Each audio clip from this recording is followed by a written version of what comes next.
välkomna till en första diskussion som tidningen Östnyland och Sibbo kommun ordnar tillsammans. Precis. Ja, det här är min goda vän Mikael Grannas, kommundirektör här i Sibbo, som ni säkert alla visste.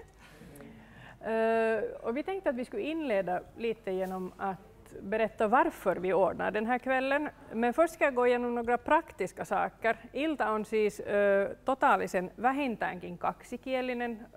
Itse puhun sujuvasti kahta kieltä. Jos joku yllättää toisella kielellä, niin katsotaan, että onko mä sitten niin sujuva. Vi kommer att hålla på till ungefär 7:30. Är ni jättepratglada så pratar vi naturligtvis längre, men så att om ni har lovat att ni kommer hem någon viss tid så 7:30 så senast börjar vi avrunda här. Toiveena on, että ei ole mikään sellainen tilanne, että minä tai me kaksi haastattelemme paneelia, se istutte ja nyökkäätte ja teette niin kuin muistiinpanoja, utan att vi skulle diskutera det. Ju aktivare ni är, desto roligare och mer användbart tror jag att det blir för oss alla. Men Mikael, du ville berätta varför vi står här idag. Ja, jag skulle kunna göra det. Hur är det förresten med den här mikrofonen? Behövs den för att få in det där ljudet på sändningen eller? Jo, därför måste du prata i den. Sen måste jag titta om den är på. Den visar rött. Den är nog på, eller hur? Ja. Den är på. No, bra. Ja, tack så mycket. Kiitos paljon. Tervetuloa tänne minunkin puolestani. Välkomna hit den här diskussionskvällen. Toivon tosiaan, että me saadaan tässä tämmöinen mielenkiintoinen keskusteluilta, jossa niin kuin ideoita, ajatuksia, myöskin yhteisöllisyyteen, Nikkilän tulevaisuuteen, tulevaisuuden kehitykseen, viihtyvyyteen tulisi ideoita, ajatuksia, mitä tässä sitten myöskin kunnan puolelta voitaisiin napata. Egentligen orsaken varför vi står här nu är ju att vi har haft en hel del som vi kallar för ofog här på gång i Nickbyn de senaste månaderna, och åtminstone enligt min åsikt så är den helt ska vi säga, inte alls i proportion till tanken på liksom, att det här är ju ändå liksom liksom borde vara en vanlig östnyländsk by av inte någon väldigt stor kaliber, och då skulle man kunna vänta sig att liksom, att så här, Helsingfors förstadsproblematik så inte skulle vara någonting som vi hamnar brottas med här. Ja kuitenkin on näyttänyt siltä, että täällä on viimeisen kuukauden aikana tapahtunut erinäisiä pieniä ja suurempiakin kolttosia, ja niitä tosiaan on ihan toistunut tässä viikoittaisessa skaalassa. Itse en varmasti tiedä läheskään kaikesta, mitä on tapahtunut ja mitä on näkynyt, mutta esimerkiksi tuo kouluvaraston poltto tuolla, ne jatkuvat häirinnät, mitä liittyy tuohon näihin rakennusprojektiin, muun muassa Nikkilän sydänprojektiin. Yksityiset yrittäjät ovat saaneet kärsiä näistä asioista. Seurat ovat saaneet kärsiä näistä asioista. Näkyvin niistä varmasti oli tämän jalkapallohallin puukotus tässä heti ensimmäisenä yönä sen jälkeen, kun se isolla vaivalla oltiin saatu pystytettyä. Vi har haft ofog och det där också sådana här liksom märkliga illdåd också, till exempel till privat åldringsvårdshem som vi har i det där på sjukhusområdet, och det där. Vi hade inbrott i Aravahuset, och det var liksom, allt var helt totalt huller om buller där. Uusi juhlatalo, jota tässä on peruskorjattu ja laitettu kuntoon, niin sielläkin käytiin 2 viikkoa sitten täggaamassa niitä seiniä ja varastamassa isoja äänentoistolaitteita ja sellaista. Jopa Kuntalan olivat löytäneet sisälle tässä muutama viikko sitten, että myöskin niin kuin kuntapuolelta vaan on nähnyt, että tämä toiminta on niin kuin mun mielestä aivan niin kuin jostain muusta skaalasta kuin mitä näin tämmöisessä mun mielestä pienessä viihtyisessä kyläyhteisössä kuitenkin niin kuin pitäisi elämä olla. Toisin joku mun mielestä on pielessä. Ja jos mä tässä niin kuin jollain tavalla niin kuin vertailen itse on jotain aikaisempia elämänkokemuksia, niin mä oon asunut 8 vuotta Sveitsissä, siellä mun lapset myöskin aika pitkälle varttuneet, ja siellä asuin cirka 5000 asukkaan kyläkunnassa, 30 kilometriä Zürihin keskustasta, siis hyvin samantyyppinen kuin ajattelee, että tämä Nikkilä on tällä hetkellä. Ja siellä ei koskaan näkynyt mitään sen tyyppistä, mitä täällä näkyy, se ei tullut edes mieleen. Ja kasvatusperiaatteet, arvomaailmat on siellä tietysti kyllä jonkun verran erityyppiset, mutta niin kuin siellä niin kuin ei nuorisojengit liikkuu iltaisin ulkona, vanhemmat tietävät, mitä lapset tekevät. Siellä oli myöskin tämmöinen Gemeindepolizei, siis kyläpoliisi, kunnan palkkalistoilla, joka myöskin piti huolta siitä, että tämmöinen järjestys ja muu semmoinen siellä kyläyhteisössä toimii. Tietysti eri maa, eri kulttuuri, eri arvot, eri painopisteet, mutta ainakin tämän suhteen, niin kuin Kolttosten ja järjestyksen suhteen, niin oli hyvin erilainen niin kuin kasvamisympäristö, jonka mä uskon myöskin, että jos ajattelee niin kuin välittämistä ja yhteisöllisyyttä, niin se kyllä siellä oli mun mielestä paremmalla tasolla kuin semmoisessa yhteisössä, jossa niin kuin tämän tyyppistä yleisharmia koko ajan tapahtuu. Och sen har jag bott ungefär också 7 år har jag bott i Åbolands skärgård. Och det där så okej, barnen kunde lite hitta på och lite sådana smått busas och så här. Men där var helt tydligt i en del liksom att vad man kunde märka att alla kände ungefär alla hade moraliskt eller på något sätt kulturellt rätt att ingripa. Så om jag såg att någons unge höll på att greja med någonting, så gick jag ju rakt och sa att sluta upp med det här. Sen kunde jag säga att, liksom, att föräldern, visste du att din unge var där och liksom härjade med de här sakerna då? Liksom och det var helt okej.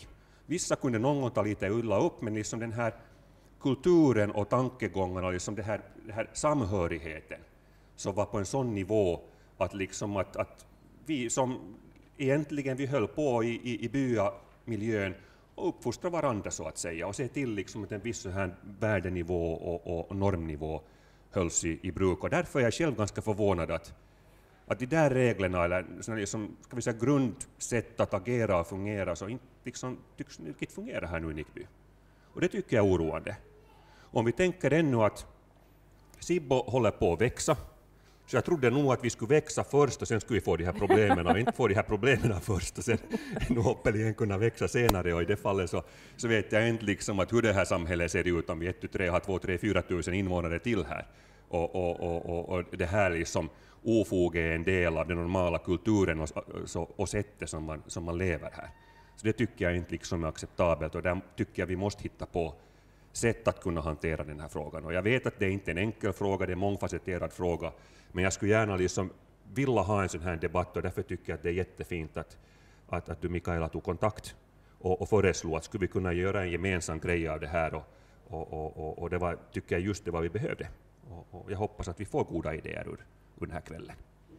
Så det var mitt korta anförande. Jag ska vara lite kortare, kan jag lova. In i det hela, men jag är jätteglad att ni alla är här och faktiskt hoppas att vi får något ut ur den här kvällen.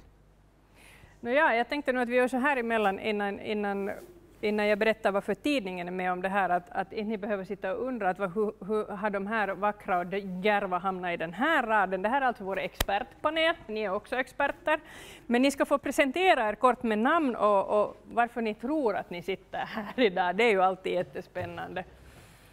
Varsågod. Tack. Patrik Lindahl, och jag fungerar som arbetsskyddsfullmäktig på Sibbo kommun för tillfället, och jag tror att jag är här för att jag var kanske ganska vild i min ungdom. Rätt gissat. Jag förväntar mig att mikrofonen kommer hit i något skede. Toimintakeskus Risteyksen toiminnanjohtaja Lassi Puonti, ja Mikaelan pyynnöstä tulin nyt ja teen paljon näiden työpajan nuorten kanssa, teen töitä ja kuntoutujia pitkäaikaistyöttömiin, niin sitä näkökulmaa. Kiitos. Katariina Alhovuori, ja olen täällä kunnassa töissä lasten, nuorten ja perheiden palveluissa ja vastaan perheneuvonnasta, lasten valvonnasta ja lasten suojelun toiminnoista. Marjo Karppinen heter jag, och jag ansvarar här i Sibbo kommun i SOTE-sidan för förebyggande verksamheten, det vill säga hälsovården och det där, de här förebyggande tjänsterna på barn och ungdomar och familjer. Mia Liljeberg, nuorisopalvelupäällikkö, ja vastaan kunnan nuorisotyöstä. Siksi varmaan olen täällä. Nämä on osa tätä mun työtä. Janni Heikkinen ja nuorisovaltuuston edustaja. Mikaela pyysi meitä vapaaehtoisia tänne, niin olin toinen niistä.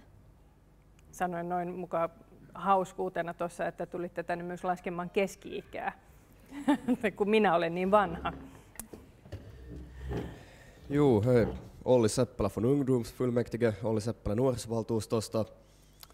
Jag tror jag är här för att dessa illdåd har också påverkat mig. Jag spelar fotboll i SV98 och på grund av den lilla knivincidenten som lagade hål vid hallen så fick våra träningar bli det där cancelled några dagar framåt. Uskon, että olen täällä sen takia, että nämä viimeaikaiset ilkityöt ovat vaikuttaneet myös minuun. Pelaan SP98 jalkapalloa ja tämä reikä tuossa hallissa sai meidän harjoitukset siirtymään parilla päivällä eteenpäin ja toivon, että näin ei kävisi uudestaan. Kiitos, tack. Det gjorde ni alldeles strålande. Vill du Mikael sitta eller vill du fortsätta stå här? Du får välja helt. Ja, om du sätter dig här så ska jag berätta varför tidningen är med om det här. Tack för dina varma ord, Mikael. Tidningen, alltså tidigare, långt innan jag var med, så handlar ju mycket om det där med att det var en sammanbindande länk i samhället. Ni vet ju alla hur det går, i synnerhet för papperstidningen just nu. Det är som en korumpa, det går bara neråt.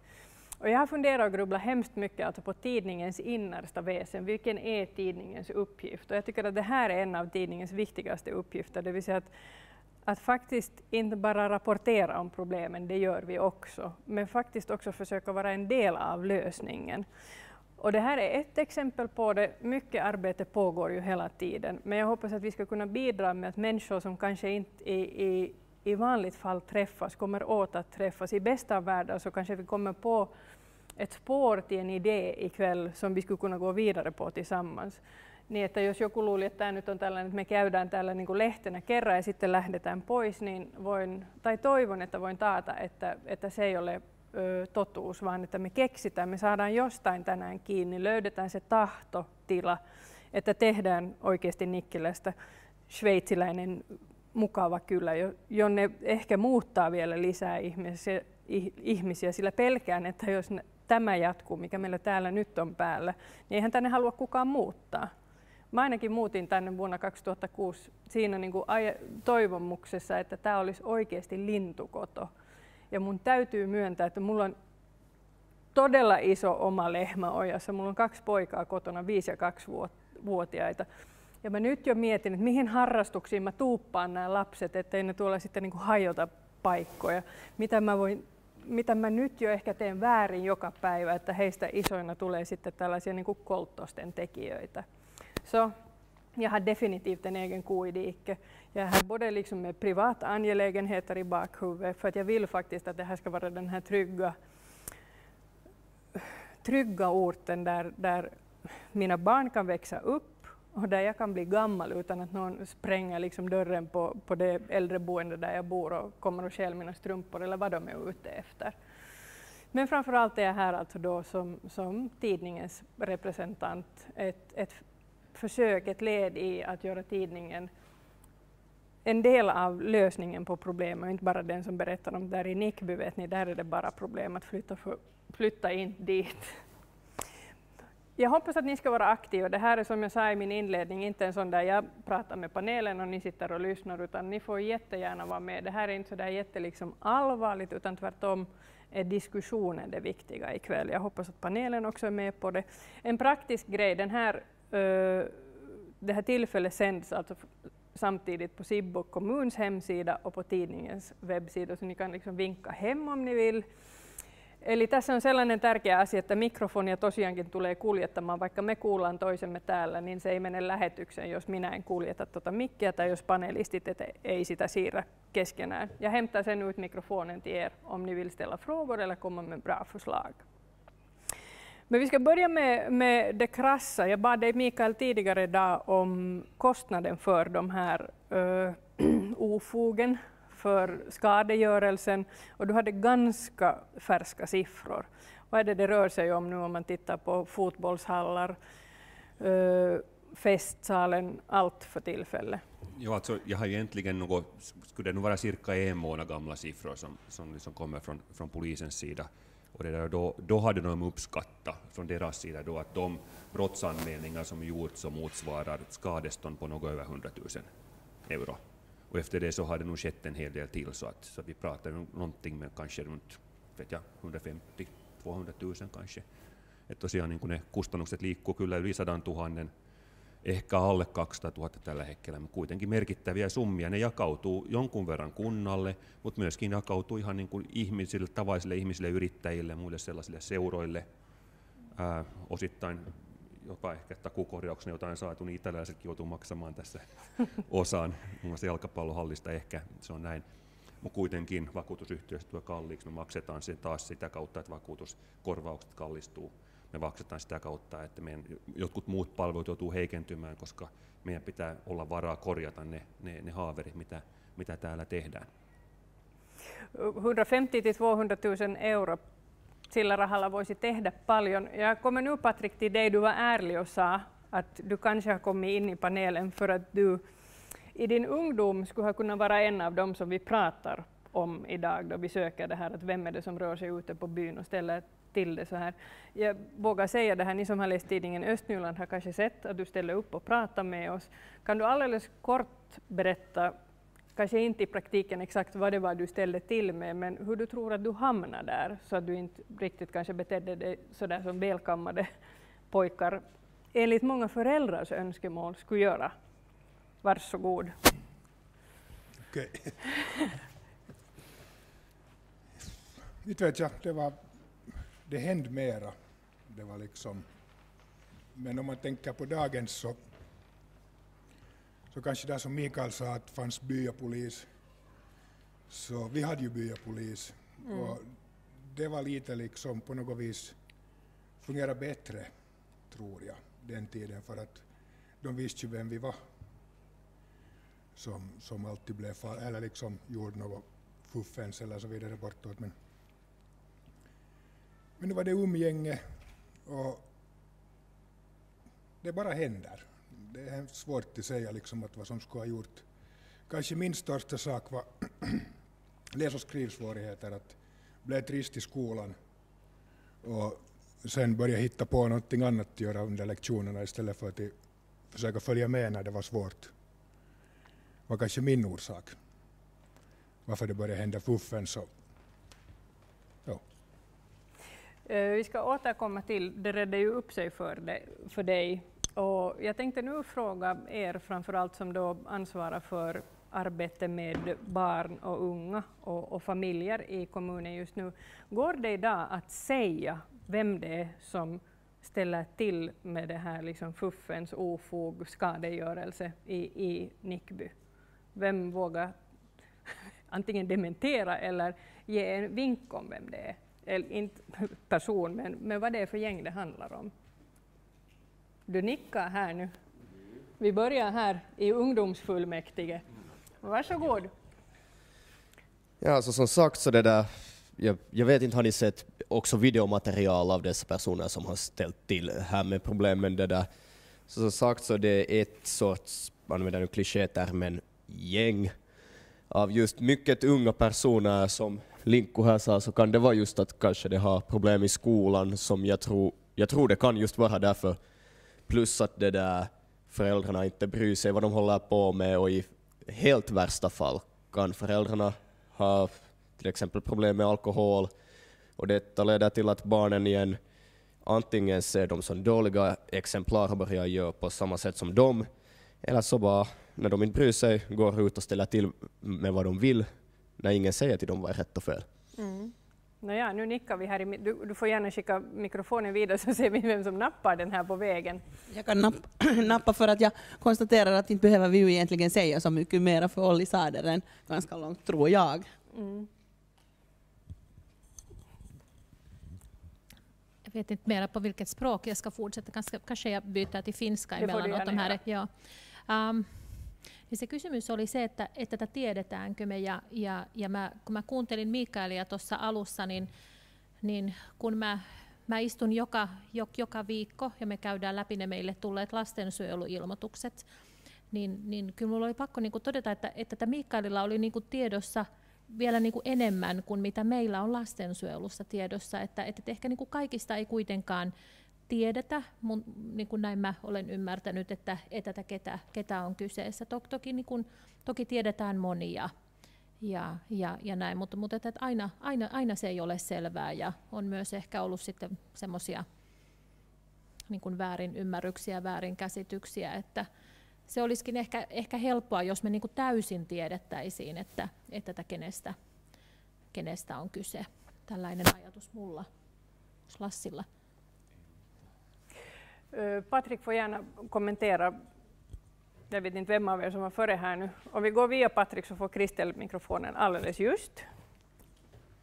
Joo, jos tuohon lisäisi sen, että erona aikaisempaan ja nykyiseen, niin sanotusti silloin kun oli kyläpoliisit sun muut, niin se tiedon kulku toimii eri tavalla. Tänä päivänä et saa edes välttämättä niin helposti niitä tietoja edes antaa eteenpäin. Eli me rakennetaan semmoista yhdyskuntaa, mikä hankaloittaa nimenomaan tämmöisiä tilanteita, koska tiedonkulku ei ole silleen kuin sen pitäisi olla. Det ska jag också säga att det har varit en av utmaningarna med den här kvällen är ju den att vi absolut inte får stämpla någon. Det är så jättelätt hänt att man säger ungdomarna. I de här fallen så har man talat till och med om barn.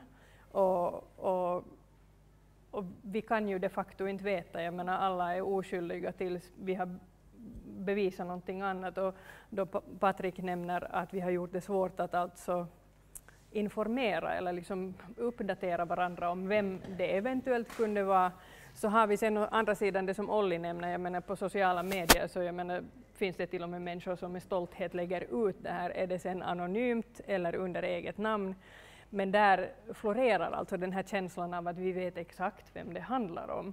Men att det vill jag att vi ska vara hemskt noga med här, att det är någonting vi har funderat hemskt mycket på, att vi får inte peka ut någon, för det är inte därför vi är här. Att vi har funderat på det. Förlåt Kristel, du fick vänta en stund. Joo, Kristel Liljeström, valtuuston puheenjohtaja. Juuri tähän tiedon kulkuun mä haluaisin teidän kommentit. Että vad ser ni att de största hindren är från att man tillsammans i någon typ av grupper eller vad ska jag säga, arbetsgrupper kan föra den här informationen vidare så att man liksom kan stödja varandra och få den kunskapen vidare. Nu är jag tyvärr ingen från polisen med. Det är kanske en nackdel i den här diskussionen. För de påpekar ju ofta åt mig att det beror på en resursbrist, att de inte kan vara närvarande i Nickby tillräckligt ofta. För också polisens närvaro har ju en förebyggande och lugnande effekt, fast de inte egentligen behöver åtgärda så mycket. Men om vi nu tittar på den här kommunala sektorn som ni alla representerar på sätt eller annat, så mitä te tekisitte, jotta näiden kulkukuilien väliin ei syntyisi niin suuria, vaan informaatio ja keskustelu teidän välillännekin toimisi hyvin? Vem vågar svara?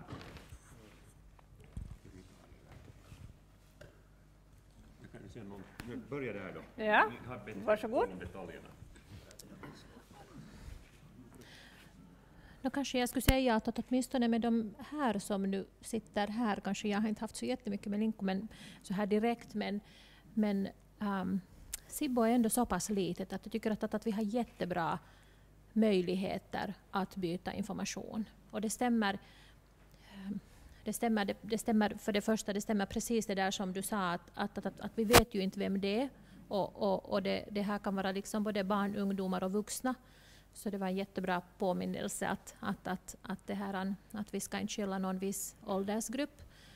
Men om man nu tänker att hur vi skulle kunna till exempel då hjälpa nu barn och vuxna i den här situationen, så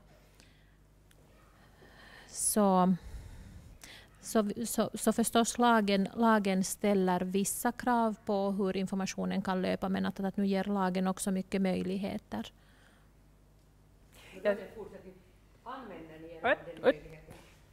Jag tänkte komma och ge dig mikrofonen, men du var så snabb. Ville du det här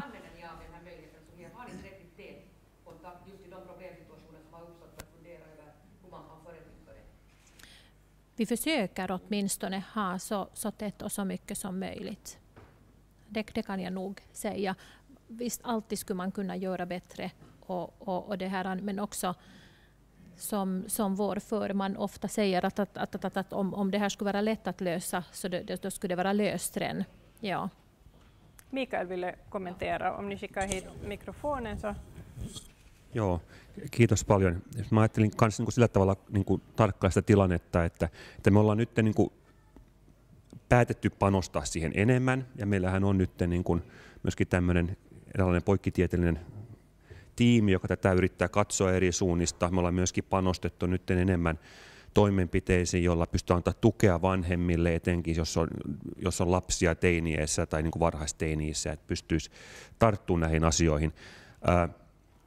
Me ollaan tehty tämmöinen kiertokävely myöskin Nikkilässä ja yritetty katsoa niitä kohtia, jotka on sellaisia paikkoja, joissa on näkynyt tätä niin kuin vandalismia ja tuhoa ja yrittänyt katsoa myöskin sitä, että onko siinä esimerkiksi ympäristössä, onko jotain tehtävissä, onko valaistus okei, ja siitä pitäisi sitten tulla tämmöisiä niin kuin toimenpidesuunnitelmia, joilla pystytään niin kuin siltä osin sitä hommaa hoitamaan.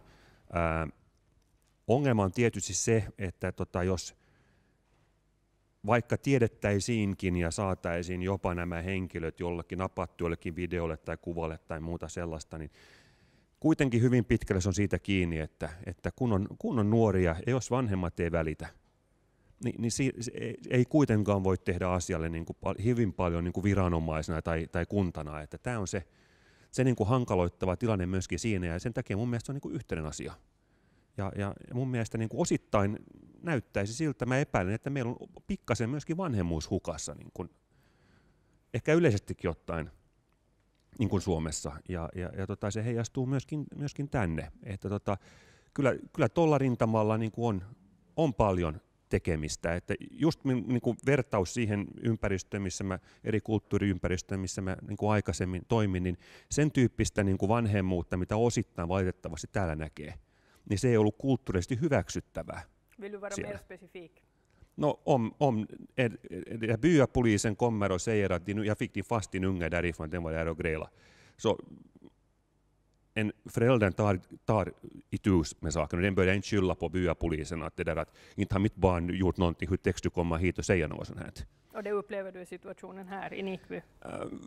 Vad jag har hört så förekommer det här. Och bland annat polisen har haft diskussioner med vissa av de här barnen så de känner till vad de har gjort. Och föräldrarna negligerar det totalt till dels. Eller till dels de blir hotfulla och aggressiva när de konfronteras med sådana här situationer. Och inte det, så ska man inte fungera som förälder. Måste man ju ta liksom sin roll på allvar om någon utifrån kommer och konstaterar någonting. Så nu är det liksom inte det mera barnets fel i den situationen om föräldrarna beter sig på det sättet. Jag ska gå vidare med mikrofonen. Jag ska bara kolla här, hur många är det här som har barn antingen på väg in i tonåren eller i tonåren redan nu? Nåja, det är många händer som lyfts här. Jag ska använda er lite senare. Du ville ha mikrofonen just då Mikael pratar. Ja, jag tänkte att jag måste gräva fram pennan när det kommer så mycket tankar, men det här... Jag tänkte också annars att jag vill också lyfta upp min hand. Jag har också 4 barn, varav den yngsta är i tonåren. Så ja, vi alla har liksom också det här personliga planet intresse.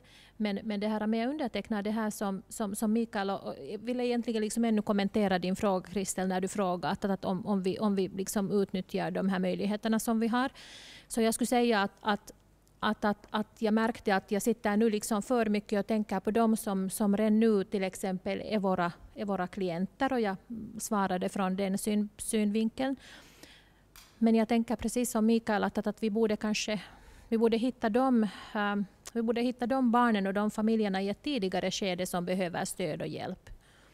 Jag tycker att det är den där punkten, och det handlar kanske ju om att byta information. Vi försöker liksom, vi har många fina samarbetsforum och former där också, men också det att man som förälder skulle märka i ett tidigare skede att nu behöver jag eller min familj hjälp. Och det har sen att göra just med det här som Mikael talade om, att hur vi fungerar liksom som samhälle, och hurdant är det där sociala, å andra sidan trycket och å andra sidan stödet. Sen att man inte blir ensam, och att man vågar komma fram i ett tidigt skede och säga att nu funkar det kanske inte riktigt så som det borde. Ennen kuin jatkat, anna vaan mikrofoni eteenpäin, niin se on siis ajatus, joka minua aina siis tavallaan kiusaa, kun puhutaan näistä asioista, että meidän pitäisi tehdä jotain. Ja siis kaikella kunnioituksella kaikkia täällä olevia kohtaan, niin minulla on aina se pelko, että tällaisiin tilaisuuksiin esimerkiksi tulee niin sanotusti väärät perheet. Että perheet, jotka oikeasti panostaa vanhemmuuteen ja haluaa niin kuin kasvattaa lapsistaan niin kuin hyvin käyttäytyviä nuoria. Och det är alltså en sån här fråga som jag ofta bollar med, att hur ska man få i ett tidigt skede familjer som ännu inte är era klienter att våga börja prata om det här, träffas under former som inte är så allvarliga. Jag är hemskt ledsen, men ofta om man hamnar hos er så upplever man själv att det är jätteallvarligt och att man har gjort något fel. Så det är kanske något... Ja, men alltså mina barn är fosterbarn och adoptivbarn, så jag brukar alltid säga glatt att vi är redan klienter hos socialen för att lite få ner den här tröskeln. Och folk ser ofta lite chockade ut och så då, det skriker du här vid sandlådan. Men försöker alltså gå i bräschen för det, att sociala myndigheter är inte alltid ett hot utan också någonting som man har hjälp och stöd av. Men det tycker jag kanske själv, om vi nu någonstans försöker börja lista alltså franska streck vad vi skulle kunna gå vidare på, så det är ju kanske någonting som vi skulle kunna fortsätta med sen, att hur vi skulle kunna samtala med de här familjerna som kanske lättare kommer till ett samtal om föräldraskap och utmaningar än att ni har ett problem i er familj.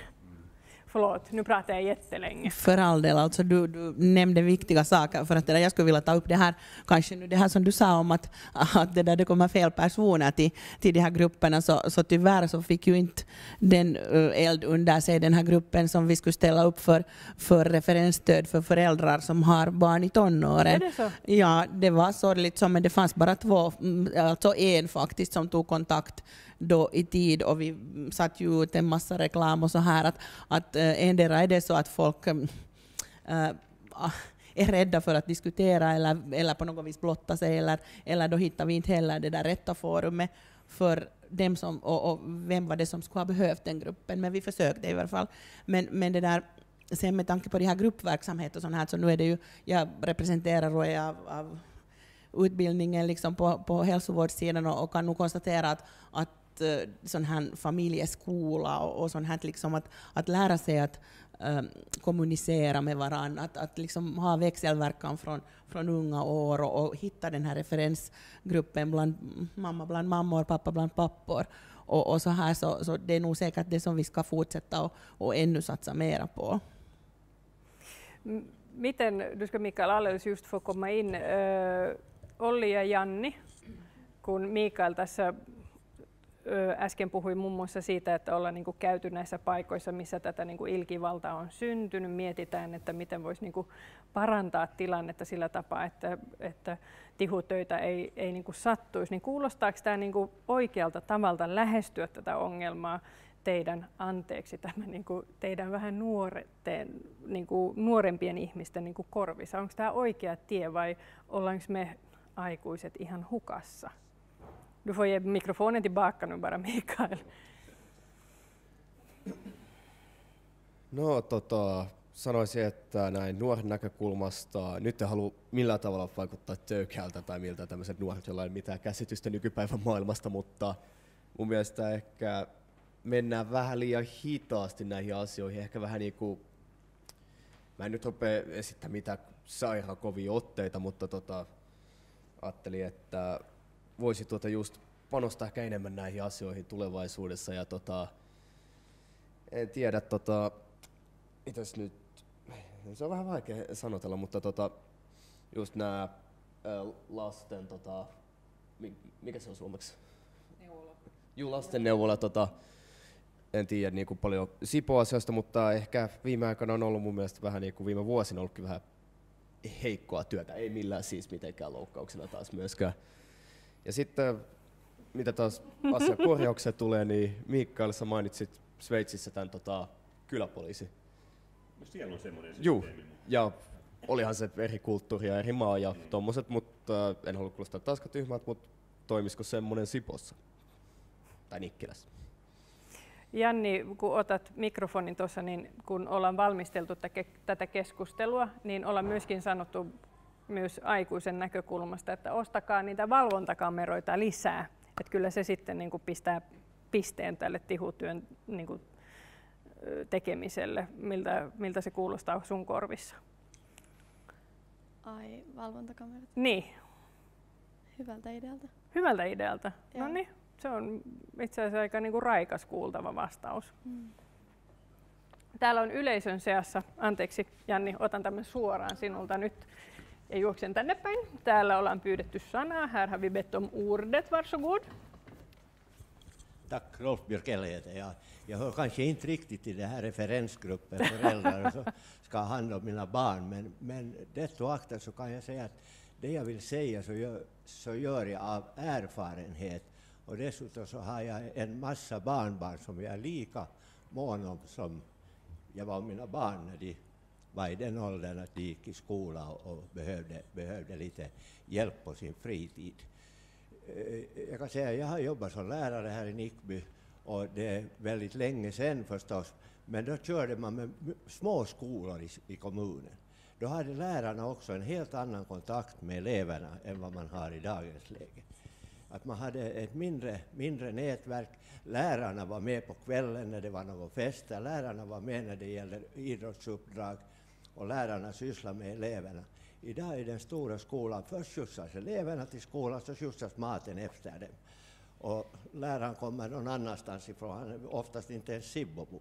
Och när läraren stänger dörren så åker han hem från sin skola och bryr sig 17 i vad som händer efter det. Tidigare, så, jag upprepar mig, men jag säger tidigare så hade läraren mera koll på eleverna, och de ville gärna se vad eleverna sysslar med på sin fritid. Och man hade kontakt också med föräldrarna, att när det var de här hem från skolaföreningarna ordna fester, så där träffar lärarna och föräldrarna varandra. Och jag kan hålla med om, som här var sagt, att är vi nu den rätta gruppen här och diskutera, för att det är oftast så att de som borde vara med och diskutera, de är hemma. Så var det också när man hade klassmöten med föräldrarna, så var det vissa föräldrar som aldrig kom till de här möten, och vissa kom alltid, och vi kom alltid bra överens. Jag vill inte alls påstå att jag kom illa överens med de andra heller, men det här. Sen en sak som krävs, så det är ordning och reda redan från skolan, och som Mikael noterar många andra här efter. Inte det är barnens fel, det är nog föräldrarnas fel om inte de förstår att vara som folk. Tack. Där är en förälder som gärna tar ordet efter dig, Rolf. Hei, terve kaikille. Mä oon Jutta Saanila ja mulla on 3 lasta ja niistä vanhin on nyt 13-vuotias. Tosi mielenkiintoinen keskustelu ja kiitos kaikille. Mä oon kirjoitellut vähän ylös, mutta tämä mitä Rolf sanoi, niin musta se on erittäin tärkeä pointti. Eli tämä, että opettajilla ja vanhemmilla ei ole semmoista niin kuin vuoropuhelua siinä määrin, mitä voisi olla. Niin yksi juttu, että opettajille ei saa esimerkiksi soittaa suoraan. Kouluun pitää soittaa, ja jos opettaja sattuu olemaan huoneessa, niin sehän on hienoa, mutta eihän se välttämättä niin ole. Tai sitten Vilman kautta. Kyllähän yhteyden saa, mutta jotenkin se kynnys on tehty aika isoksi. Et miksi näin pienessä paikassa kuin Sipoo pitää olla se sama sääntö, mikä on Helsingissä tietysti jollain lailla ymmärrettävissä. Yksi pointti vaan tässä, mutta jatkan ehkä myöhemmin. Kiitos. Minulla ei ole vielä siis itse Vilmaa käytössä, kun lapset on niin pienet, mutta on siis kuullut, että moni kokee Vilmaa myöskin, anteeksi tämä rinnastus tässä, mutta vähän samanlaisena kuin jos joudut niin kuin sosiaalitoimen pauloihin, että sieltä tulee siis helposti mustaan valkoisella ainoastaan negatiivista palautetta lapsestasi. Ja mehän kaikki tiedetään, että lapsi on aina todella arka siis asia vanhemmille, ja kaiken, mitä sieltä niin kuin pystyy tulkitsemaan ehkä vähän pahemmin kuin asia ehkä edes on, niin se tulee juuri sellaisena sen kautta. Että pelkään pahoin, että tämä niin kuin mukava keskustelu, joka on mahdollista esimerkiksi päiväkodissa, kun aina raportoidaan, että miten päivä on mennyt, että se sitten häviää, jos tilanne on tämä, että tosiaankaan keskusteluun ei ole enää niin sanotusti varaa. Absolut. Hej. Jag är lite besviken på det att ni pratar bara om det som har söndrats, och det är något materiellt som har gått sönder. Nu har vi skippat helt det att det finns också misshandel på gång i Nickby, och min son blev misshandlad. Väldigt hemskt. Och det som då vi har suttit i rätten till och med om det, för att det var jättesmå barn som misshandlade min son, eller små, men då kom det fram att det är så lite av föräldrarna som för det ända till rätten. Så de kommer aldrig att stå för det. Att det är också en sak, att det är inte bara materiella saker som söndras, det är också människor som söndras i den här byn. Att det borde också diskuteras.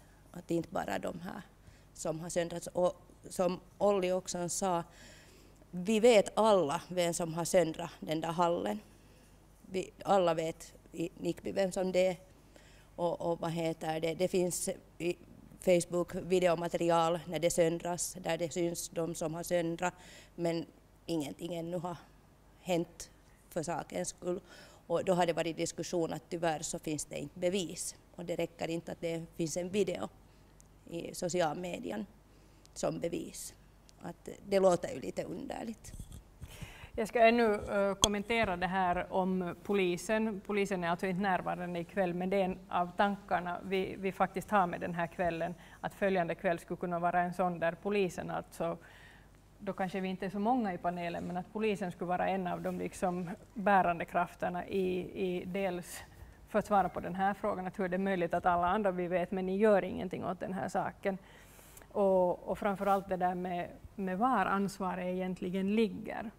Men i det tragiska du berättar så tycker jag att intressant är just det att det här är Nickby, och som jag sa i mitt öppningsanförande, det är ju den här alltså bilden vi har av byn som en lintukoto. Och nu är jag ju själv inflyttad, jag är från Österbotten, så jag känner ju ingen här ännu heller, för att jag är inte infödd Sibbobo. Jag måste säkert leva här i 40 år till innan jag är det godkänd av andra Sibbobor. Nej, jag säger det med kärlek. Men är det här det som är kanske en del av problemet, att så många känner varandra och tröskeln är jättehög för att, jag menar som Mikael många gånger har sagt, att man får på snottet här om man går till någon och säger att ditt barn, jag menar det vet ju själv där jag bor på sjukhusområdet, man är jätteförsiktig med att påstå någonting om andras barn. För att man vill inte göra någon illa, och så kan man ju kanske ha fel. Men är det här ett problem på ett så litet ställe som Nickby, att alla känner alla, och där blir det jättesvårt att åtgärda problemen? Patrik får börja, så får Kristel micken.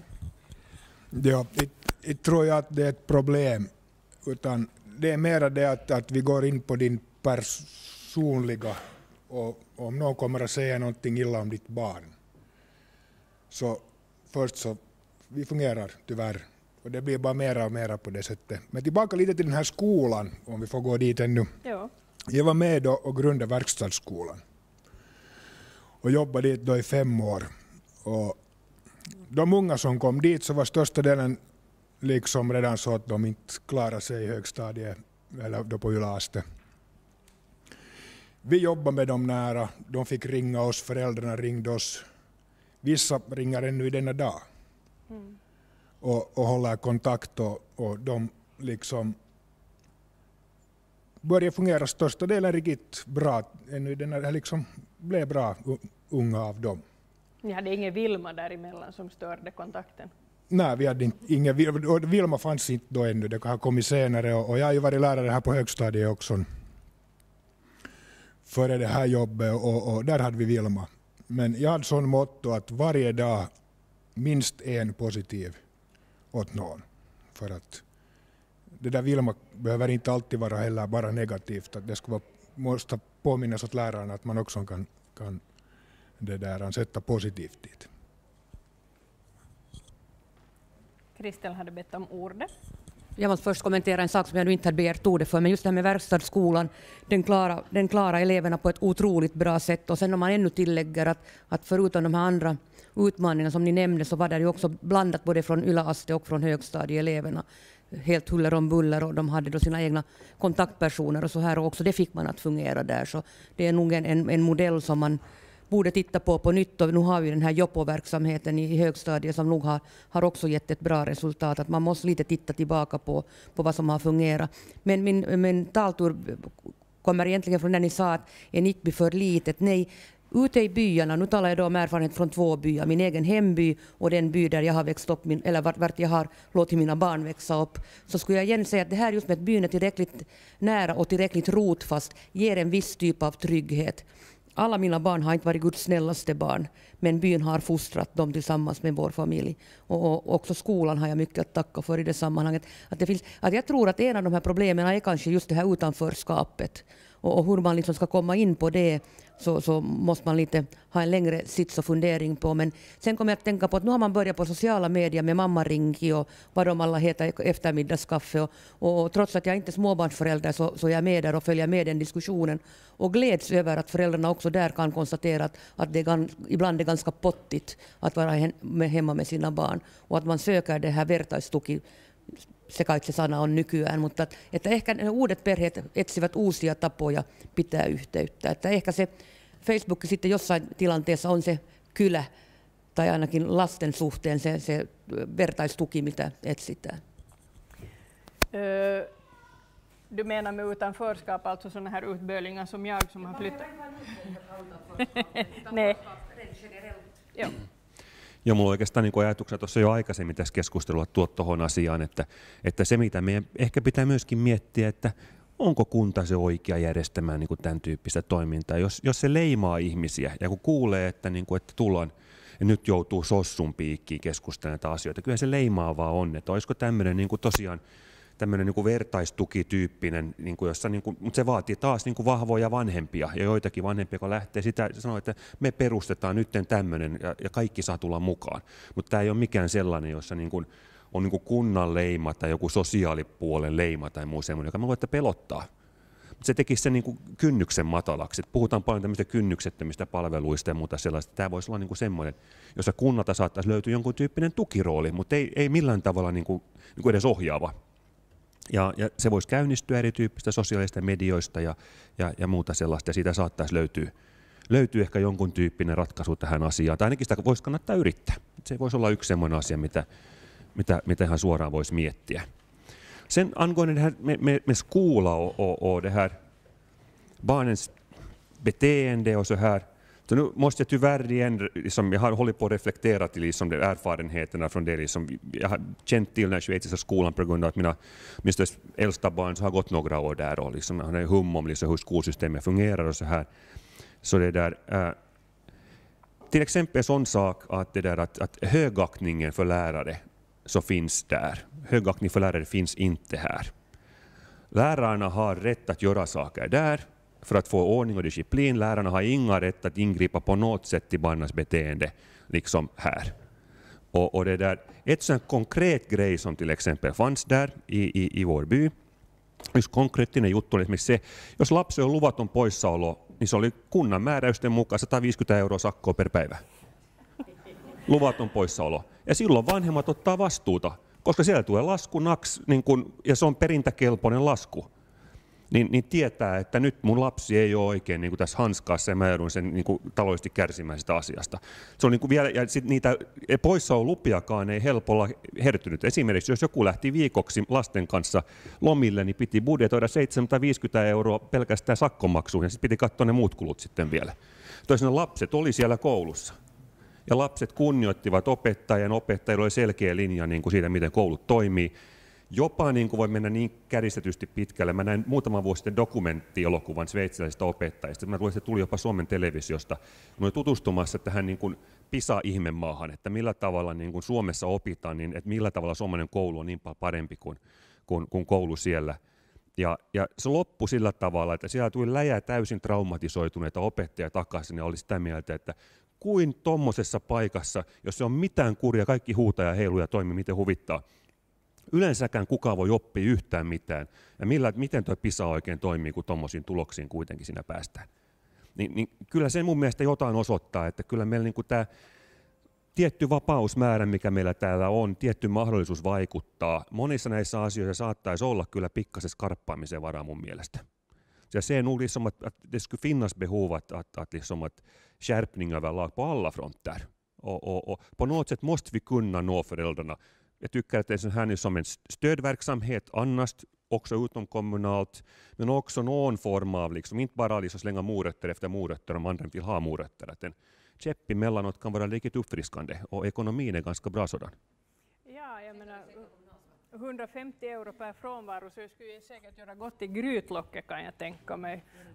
förlåt, du ska Olli just få mikrofonen här. Mä oikeastaan nyt sanon vaan suomeksi sen, että olisi ollut mielenkiintoista, että täällä olisi myös koulun edustajia mukana, koska nythän täällä ei ilmeisesti ole. Ja, du får, alla får prata, kaikki saavat puhua. Olisi ollut todella paikalla kyllä, että täällä olisi ollut koulun edustajia ja myös se poliisi olisi ollut hyvä. Ja sen verran haluan sanoa, että jos ei opettajilla ole niin kuin oikeuksia niin kuin millään tavalla, ei nyt kurittaa, sitähän me ei haluta, mutta siis niin kuin edes vähän jotain, niin ei poliisillakaan ole, siis sehän ei saa näitä alle 15-vuotiaita nuoria kuulustella, mikäli se on niin, että nämä nuoret kieltäytyy. Et ehkä tässä lainsäädännössäkin olisi vähän parantamisen varaa. Et ne on aika liemessä poliisit itsekin, koska ei niillä ole oikeutta pitää heitä siellä poliisiasemalla. Heillä on oikeus kuulustella vanhemman läsnäoloa. Niin, mutta jos vanhemmatkin ovat sitä mieltä, että tässä ei ole tapahtunut mitään, niin sitten ne voi lähteä kotiin. Vi diskuterar faktiskt skolan här innan den här diskussionen börjar. Och det här nu bara som en parentes med tanke på att följande samtal vi ska föra. Så alltså det att digital mobbning är jätteaktuell för tillfället. Och det finns alltså, jag är inte speciellt tekniskt begåvad, jag klarar just av Facebook, men jag menar, redan då vi började prata om WhatsAppar och sådana här så är jag ganska ute. Men det här är jätteproblematiskt att diskutera i skolan, för att därför lärarna får inte säga någonting och absolut inte om vissa elever. Och där har vi haft samma tanke att också där borde vi diskutera det här alltså över gränserna, det vill säga att också där i ett sådant samtal med skolan så är polisen jätteviktig. Och vi har alltså funderingar på att gå in i skolan också föra de här diskussionerna. Men förlåt, Olli, du ville få mikrofonen där tidigare. Ja, är det möjligt om jag skulle här lite kunna så sagt söndra mot panelens regler och fråga av det där människor här Absolut. en fråga? Jo. Först av allt, tack för att ni tog upp det här med fysiska missbehandlingen. Att det där, kommer jag ihåg när jag läste det. Jag var nog rasande när jag fick höra att det var min bra kompis familjemedlem som hade det där blivit missbehandlad och det där. Om jag skulle få fråga, vad just problemet att det inte blev så mycket i rätten, det här att det var under 15, eller var föräldrarna också sådär att det var inte på finska yhteistyöhaluisia? Vänta, jag ska hämta mikrofonen, men jag ska säga att du behöver inte svara på frågan i och med att du... Vänta, du ska få mikrofonen.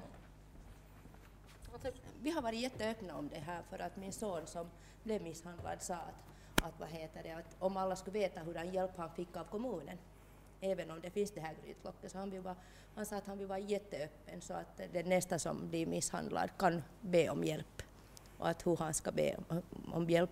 Problemet var det att de föräldrarna, vi var ju genast till alla föräldrar, Sibbo är ett litet ställe så vi fick genast veta vem har gjort det och var de bor, och föräldrarna hotade genast med alla möjliga saker när vi får hälsa på dem. Så det var ju frågan om att föräldrarna inte var väldigt samarbetsvilliga, men också det att när de var under 15 så har de inte rikosoikeudellinen vastuu, som heter någonting vackert på svenska. Och det där, men de har vahingonkorvausvastuu, som är ännu ett vackrare ord på svenska som inte jag vet. Låt det komma bara. Och det där, men jag kan säga att det blev en lång peng för de där killarna att betala. Och tyvärr är inte en enda av de föräldrarna på plats just nu, för jag vet att de har också varit med om andra saker. Att det skulle ha varit roligt att de här föräldrarna skulle ha varit på plats. Det vill jag säga när ni säger att skolan gör mycket fel, men de gör jättemycket bra i Kungsvägens skola. Vi har en ljuvlig lärare, vi får ringa till henne, vi behöver inte ta kontakt via Vilma, och vi har jättebra förhållande, alla mammor, pappor i hela klassen, och jag tycker det är en härlig skola och jättebra lärare, att inte det är bara dåligt heller inte. Det är roligt att höra positiv feedback. Då det så lätt blir så att man antingen beskyller en grupp, det vill säga ungdomar, eller att man antingen pratar om att skolan inte fungerar eller att de sociala myndigheterna, det är liksom bara besvär om man har med er att göra. Nu ska jag vilja gå vidare till Lassi, som alltså är verksamhetsledare på Risteys Vägskäle. Sullahan on siis asiakkaina, jos voi näin sanoa, siis nuorta porukkaa, jotka on tullut tietyn kynnyksen yli jo, eli heillä on tietynlainen halu saada elämäänsä järjestystä.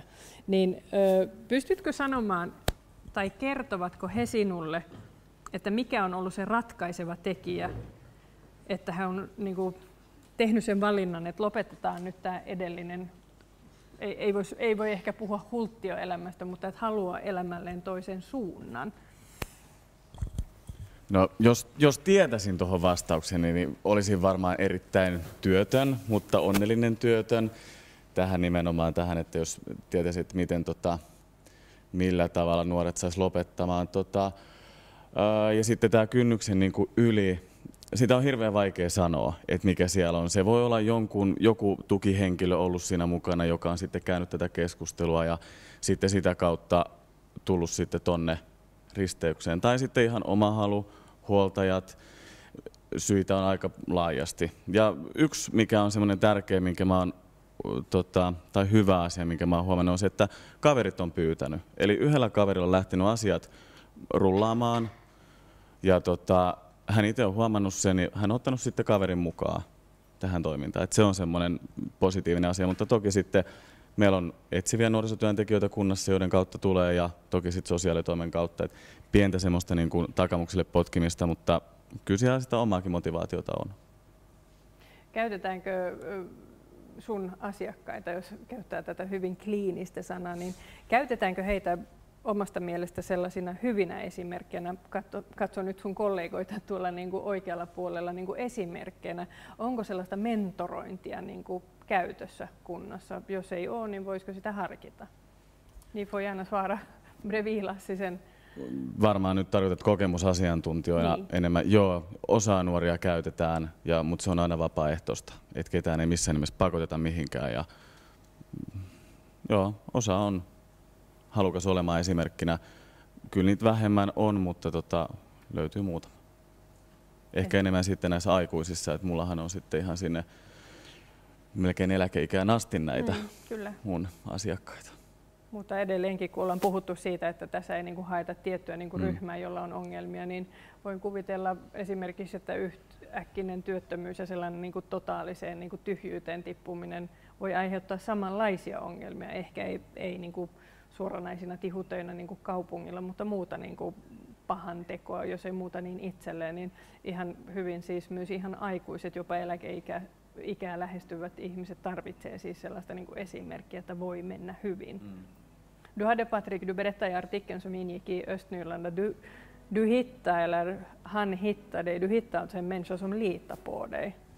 Vilken var vikten av att du liksom hittade en sån person i ditt liv?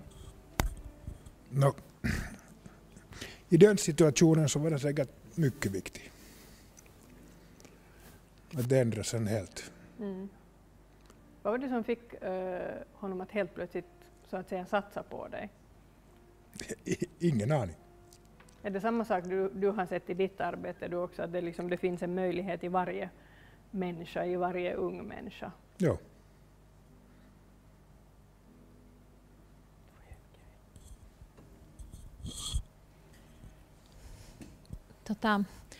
Mä menen hirveän paljon taaksepäin, kun on taas saa mennä, tässä saa liikkua ihan vapaasti. Ajatuksia tullut. Mä luulen, että se oli Rolf. Olikohan, mä en tiedä nimi oikein. Joo, ihan sinne saakka. Ja jotenkin puhetta siitä, että oletteko te niin kuin oikeita ihmisiä ja olemmeko me oikeita ihmisiä olemaan täällä, niin mun mielestä se on ihanaa, että kaikki niin kuin te olette tänne tullut, ja se kertoo siitä, että te olette juuri oikeita ihmisiä, koska silloin sieltä löytyy sitä välittämistä. Ja kun Lassilta kysytään tai Linkulta kysytään tai monelta täällä kysytään, niin että mikä on se juttu, niin mun mielestä se on se välittäminen. Ja se on yksi asia, jota mä tässä mietin, ja olen miettinyt sitä pitkään tässä tämmöistä niin kuin aika niin kuin, tai omassa työssäni näen sen niin kuin hyvin konkreettisella ja joskus aika niin kuin karvaiseva on väärä sana, mutta että meillä on siis nuoria, jotka voivat psyykkisesti tosi huonosti tai jotka ovat lastensuojelulaitoksessa, ovat jonkun aikaa tai näin, tai mennään vaikka psykiatriselle hoito-osastolle joksikin aikaa, niin aina se, mikä on tavallaan se, mistä lähdetään liikkeelle, on se, että tälle lapselle ja nuorelle yritetään löytää joku ihminen, joka välittää. Ja sitten sieltä lähtee ihan ne perusjutut. Se, että vietetään aikaa yhdessä ja syödään yhdessä ja tehdään asioita yhdessä, että se vaan jotenkin semmoisena muistutuksena, että toisaalta mä sanoin, että jos taisi helppoa, niin taisi ratkaistu jo tämmöinen toinen. Ja taas sitten toisaalta niin kuin sanon, että tämä ei ole mitään rakettitiedettä, koska sitten se, joka me niin kuin nähdään, että joka kaikkein eniten auttaa, on juuri se, että sitten niin kuin vastaan tulee joku ihminen, joka jollain ihmeen tavalla saa kontaktin siihen lapseen ja nuoreen. Ja siitä se muutos niin kuin lähtee. Tämä oli yksi asia. Toinen asia, jota mä tässä niin kuin mietin, on, että jotenkin mä oon pohtinut, että onko tämä yhteiskunta mennyt jotenkin niin semmoiseksi asiantuntijayhteiskunnaksi, että myös jotenkin me vanhemmat koemme, että meidän täytyy olla asiantuntijoita, että enää jotenkin se semmoinen talonpoikaisjärki ei riitä. Ja niin kuin tässä tuli, että vanhemmuus on kateissa ja toisaalta semmoinen kyllä niin kuin näkyy hyvin paljon semmoista niin kuin väsymystä, sitä, että ei jakseta sitten, kun tullaan töistä 6 maissa kotiin, niin sit pitäisi jaksaa olla niiden vanhempien kanssa, että jälleen kerran jotenkin myös itse seuraan perheen ja suvun kautta niin kuin eri maiden tapoja, joissa esimerkiksi on kouluissa on iltapäiväkerhoja ja ne harrastukset on siellä ja sitten perheillä on aikaa olla yhdessä kotona sen sijaan, että sitten niin kuin vanhempien pitäisi sitten lähteä viemään, että ehkä niin kuin myös tämmöisillä jollain niin kuin tietyillä ratkaisuilla, joista päästäisiin niin kuin siihen, että lapsilla olisi niitä aikuisia ympärillään, jotka jaksavat olla heidän kanssaan ja toisaalta, että vanhemmat sitten, että heillä olisi aikaa ja voimavaroja ja myös semmoisia niin kuin mahdollisuuksia, että ihan esimerkiksi tämmöinen tämä frisbee, niin kuin ihan käytännön esimerkkinä tämä frisbee-rata, joka nyt meille tuli, niin se on semmoinen, johon on helppo mennä, se ei maksa mitään, koska näkyy myös hyvin paljon se, että joko on perheitä, joilla on varaa, tai sitten on perheitä, joilla ei ole varaa, ja he kyllä niin kuin jotenkin huomaavat ja kokevat sen hyvin vahvasti itse, että ei ole niin kuin voimavaroja eikä varoja sitten lähteä lastensa kanssa jonnekin. Paljon ajatuksia tuli, mutta kuka haluaa jatkaa? Petri har bett om ord det här. Ole hyvä, varsågod. Mun nimi on Petri Pöyhönen ja mä olen täällä toiminnanjohtajana Lilla Villanissa. Me ollaan nyt 1,5 vuotta oltu täällä. Ja mun mielestä meillä on nyt viime aikoina tullut paljon kysymyksiä liittyen just koulukiusaamiseen ja mitä esimerkiksi kulttuuritalo voi tässä asiassa tehdä. Ja me ollaan taiteellisessa niin kuin suunnittelussa otettu nämä asiat huomioon, eli meidän ensimmäinen teos, jossa käsiteltiin ADHD-lapsen niin kuin sopeutumista koulumaailmaan, ja ne työpajat, mitä me tehtiin kouluissa, niin ne auttoi aivan valtavasti alakouluikäisiä täällä. Ja siis mekin Lilla Villanissa ollaan koettu, siis meidät on tänne murtauduttu 2 kertaa, ja murtautuneet ei jäänyt koskaan kiinni, ja mutta tämä on myöskin paikka, missä käy paljon lapsia. Me ollaan nyt koulun opettajien kanssa ja päiväkotiopettajien kanssa suunnitellaan nyt tulevaa ohjelmaa. Me pystytään myöskin aika nopealla niin kuin suunnitteluaikataululla myöskin puuttumaan näihin asioihin.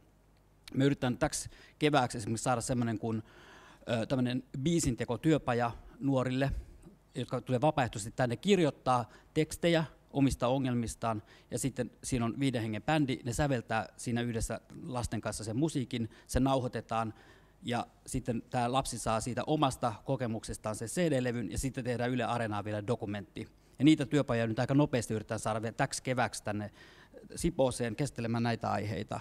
Ja toinen on sitten se, että tämmöinen tanssiesitys kuin Break the Fight, joka ensi-ilta on vasta keskiviikkona, mutta ne työpajat olisi myöskin täällä, missä tanssin keinoin käsitellään kiusatuksi tulemista ja miten ensin katsotaan sitä esitystä ja sen jälkeen niin kuin tehdään työpajoja niiden kiusaajien ja kiusattujen kanssa.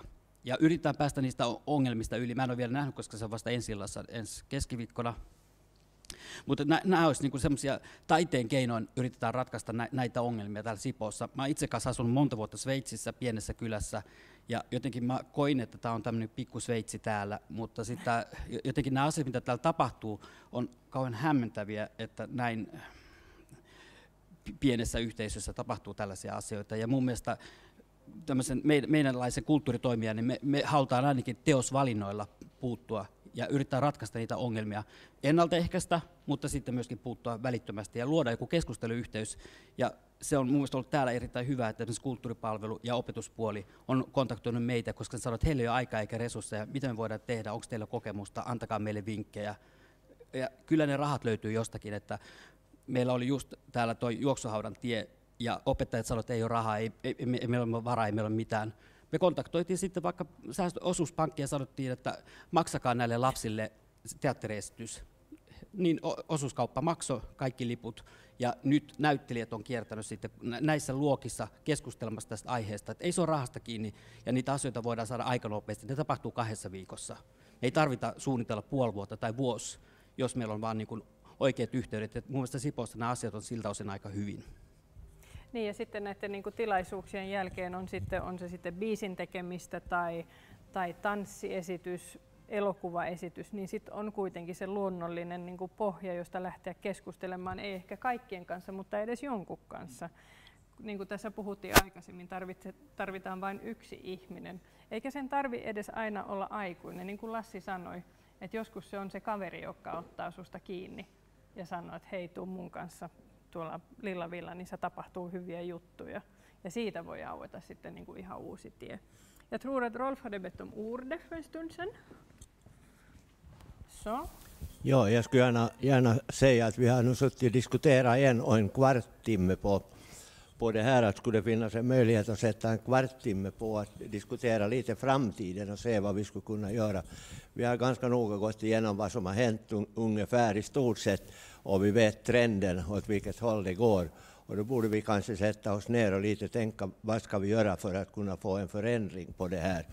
Och då vill jag också gå tillbaka en aning i tiden och notera att kommunen gav för några år sedan till alla ungdomsföreningar, föreningslokaler i Sibbo 100 000 mark, där då föreningarna själva fick på Talko bygga om sina hus, reparera husen. Därför har vi också ungdomsföreningar i väldigt gott skick här i Sibbo jämfört med många andra kommuner.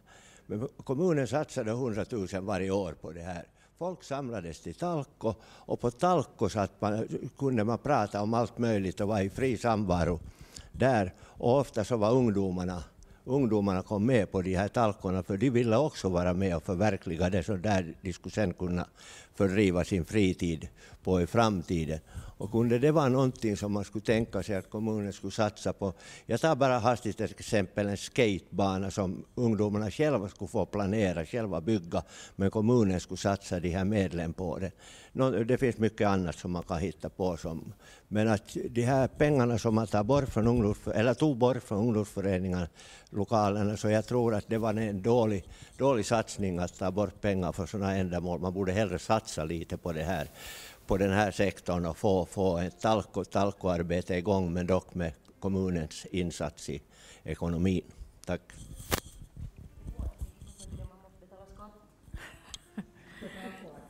Men om vi kommer ihåg alltså summan som Mikael nämnde här tidigare på att det här alltså ofoget nu har kostat kommunen hittills är uppe i 150 till 200 000 euro. Så man bygger en ganska fin ungdomslokal för de pengarna. Du bad om ordet, vi fortsätter. Jo, jag skulle svara på Rolfs fråga eller tanke och säga att jag har inte jobbat i den här kommunen på den tiden som vi har gett 100 000 mark åt alla föreningshus, men det är ganska länge sedan. Men visst ger vi understöd ännu åt ungdomsföreningar och understöder deras verksamhet ganska nog bra ifall de ordnar verksamhet. Det är lite fast på det att om de ordnar så stöder vi nog med en summa på ungefär 50 000 euro i året. Men om vi tittar på skateparken, jag bara tar det nu som exempel i och med att det kom från Rolf där just som ett praktiskt exempel på att skulle det vara svaret på en del av frågan. Olli och Janni, en skatepark svarade mot ens en del av problemen, i synnerhet om man tänker på att den som skulle vara intresserad av att skata själv skulle bygga den. Alltså den här skateparken som vi har här i Nickby, vid Nickby ungdomsgård, så den är planerad av ungdomarna. Och nu har de också fått vara med och planera en liten skatepark som kommer att byggas där i det här Nickby hjärta. Så att nu har de fått vara med ungdomarna, men visst borde de vara med mera. Man borde nog fråga mera ungdomars åsikter om hur de vill att den här byn ska se ut. Och ungdomsfullmäktige har ju gjort en sån här förfrågan här förra våras. Aloiteboksi, motionsboxen hette den. Haluaisitteko te kertoa siitä tuloksista vähän se? Joo, det skulle vara intressant. Siinähän tuli nimittäin esille, että nuoret kaipaa hengailupaikkoja täällä kylällä. Että täällä vähän tämmöinen mentaliteetti on liikkeellä, että missä vaan nämä meidän nuoret täällä on, niin aina heitä kielletään, että ne on siellä ja ne on täällä ja ne ei saisi olla missään. Jotenkin vähän tämmöinen olo tulee välillä. Joo, kaksi asiaa liittyy tähän samaan asiaan. Että yksi just, että olen kokenut kavereiden kanssa saman ongelman. Mopoilla liikutaan joko iltaisin tai öisin, niin totta kai se olisi mukavaa, jos olisi joku tommonen hengailupaikka. Tai tommonen, jos siis sä tarkoitit tämmöistä just. Ja sitten toiseksi, että kun Rolf tässä mainitsi tulevaisuuden suunnitelmat, niin se suunnitelma, minkä sä mainitsit tuosta just tää musiikin ja taiteen ja tämmöisen avulla, se on siis mun mielestä aivan loistava, että just semmoista kaivattaisiin tänne. Hur är det, nu är festsalen renoverad och delvis demolerad på nytt. Hur skulle det vara, man pratar ju ofta om det här med att det som i många familjer har varit det som är räddaren i nöden är yksi yhteinen ateria päivässä. För att då borde man hinna sitta ner och fråga. Inte bara fråga att hur har det varit idag, utan också tvinga det där arma barnet. Eller den fullvuxna. Jag menar, jag pratar ibland med min man så att jag måste tvinga honom att svara på mina frågor. Festhallen är renoverad. Kan vi börja ordna så här middagar? Där alla alltså kan... Teoretiskt är det ju en möjlighet som man också fundera på, för där finns ju ett splitternytt kök som vi har lagat dit också som en del av den där festsalen, så att förutsättningarna liksom finns nog för att man ska kunna tänka sig ordna sånt här. Och sen har vi också börjat nu öka med det här liksom, ska vi säga, samarbete också mellan kommun och församlingar angående frivilliga arbete och sånt här, och det skulle också kunna vara en metodik som man skulle kunna ta liksom och försöka utveckla, att skulle det kunna röra sig i den riktningen. Vi har börjat på äntligen på åldringsvårdssidan, men ingenting skulle hindra att vi skulle gå vidare med den saken liksom till familjer och unga, att hittar vi där något sån här saker som man skulle kunna tänka sig. Sitten niin kommentti Rolfille tuosta niin näistä avustuksista, niin siinä se malli on ehkä nyt tänä päivänä erilainen, koska nythän sen jälkeen kun mentiin EU-hun mukaan, niin on tämä LEADER-järjestelmä ja sen puitteissahan nämä talkotyöt ja rahat koordinoidaan, ja siinähän me maksetaan kyllä ihan merkittävä summa per vuosi tämän mahdollistamiseksi, ja nythän LEADER on myöskin niin kuin laajentanut sitä aluetta niin, että myöskin Nikkilä on, mitä aikaisemmin ei ollut, on osana tätä tukivaraista rahoitustoimintaa. Ja meillähän oli tämmöinen kylien kehittämisiltakin täällä Lilla Villanissa tuossa viime vuoden loppupuolella, jossa näistä asioista keskusteltiin, ja tosiaan niin kuin kyläyhdistykset saisivat mielellään ottaa ihan suoraankin LEADERiin yhteyttä, jos on joku hyvä idea, ja siinä me tietysti omalta osaltamme tuetaan sitä. Siinä on vain se, että kun sieltä hakee rahaa, niin ihan niin kuin tiettyjen byrokraattisen säännösten puitteissa kunta ei voi tuplarahoittaa. Jos meidän rahoitus tulee sitten, kanavoituu siitä, että me maksetaan LEADERin kautta cirka 20%, 10-30% sitä investoinnista, mikä tulee sitten sen LEADER-rahoituskanavan kautta, mutta siitä tulee sitten 70-90% tulee sitten fyrkkaa muista EU-maista, joka on joskus terveellistä, että se raha tulee tänne päin, eikä vaan täältä ulospäin. Mietin siis tätä ruoanlaittoa tapahtua yhdessä ja syömistä yhdestä tämän yhden aterian periaatteella, niin sehän on vähän hankala siinä niin kuin kettuilla sille kyläpoliisille esimerkiksi, kun sä pasta carbonaaraa siinä teet. Ja kun Mikael tässä sanoi, että esimerkiksi seurakunnat ja kunta vois tehdä enemmän yhteistyötä, niin ruokaahan kuka tahansa voi tehdä. Että siinä siis näitä yhdistyksiä, seurakunnat, kunta ja siis sellaiseen siis ruoanlaittoon voi osallistua ihan siis yksityishenkilönä. Sinne voi tuoda ne perunat sieltä omasta perunamaasta esimerkiksi. Että siinä mua niin kuin kiinnostaisi se, että teoriassa mahdollista mutta että saataisiin se oikeasti niin kuin tapahtumaan, niin on varmaan muitakin keinoja. Jos halutaan järjestää juhlat, niin kai sellaisen saa järjestää, jos on vain niin kuin luvat kunnossa. Förlåt, jag pratar jättelänge. Nej, det var riktigt rätt sak för att jag tänkte fortsätta med den här maten för att vi har ju gott samarbete redan från kommunens barnservice på det viset liksom med MLL till exempel med Marttorna och vi har ju haft sådana laga mat tillsammans, sådana möjligheter att Marttorna har liksom kommit tillsammans med till exempel familjearbete i Sibbo och kunna liksom föra fot till familjerna. Ja siitä kyllä kiitos Sipoon kunnalle, että täällä on kyllä satsattu näihin kotiin vietäviin palveluihin ja enenevässä määrin. Ja me ollaan ylpeästi kyllä niin kuin edellä lainsäädäntöä siinä mielessä, että nyt vasta sosiaalihuoltolaki kertoo, että tulisi viedä niin kuin kynnyksettömiä palveluja perheisiin. Me ollaan sitä tehty tässä jo 10 vuotta kunnassa. Ja toi ateriointi kaiken kaikkiaan on tosi tärkeä asia, koska muistan, siitä on nyt jo yli 10 vuotta, kun mä menin perhetyössä kotikäynnille perheeseen, jossa mä ihmettelin, että mikä täältä puuttuu. Ja mä en ensin ymmärtänyt, mitä mä en nähnyt, kunnes mä tajusin, että siellä ei ollut niin kuin mahdollisuuksia yhteiseen ruokailuun ollenkaan, koska ei ollut ruokapöytää, ei ollut keittiötä, ei nähty tarpeelliseksi sitä, koska sitten kun mä kysyin, että missä te syötte, niin siinä sohvassa he veti sitä pizzaa. Että kyllä meillä on niin kuin paljon sen ruokailun ympärillä niin kuin tätä teemotusta siellä kotonakin, koska kyllähän se on, ihan mennään vaikka kouluterveyskyselyyn tai näihin, niin kyllähän ne aterioinnit siellä perheen parissa on järkyttävän vähäiset. Ja siinä on kuitenkin se keskustelumahdollisuus ja se kysymisen paikka, että minkälainen päivä sulla on ollut ja niin edelleen.